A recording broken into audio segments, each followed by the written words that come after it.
வாழ்க வளமுடன். அவரவர் வாழ்க்கையை சீரமைப்பது அவர்களது எண்ணங்களே. அப்படிப்பட்ட எண்ணங்கள் நல்ல எண்ணங்களாக இருக்க வேண்டும். நல்ல எண்ணம் என்பது எது? அந்த எண்ணம் செயலுக்கு வரும்போது தனக்கோ பிறருக்கோ நன்மை செய்வதாக அமைந்திருக்கணும். அப்படிப்பட்ட எண்ணங்கள் தான் மனித வாழ்க்கையை இனிமையாக்கும்.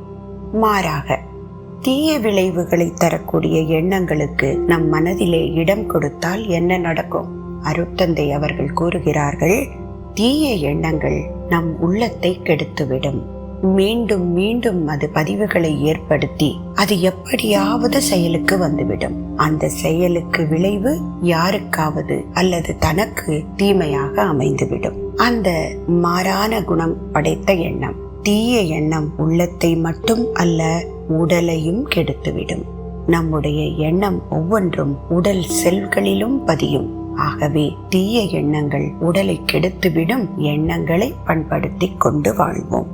இருமலுக்கு ஒரு மருந்து. ஆடாதோடா இலையை பொடி செய்து 5 கிராம் தேன் கலந்து சாப்பிட்டு வர இருமல் குணமாகும். வாழ்க வளமுடன்.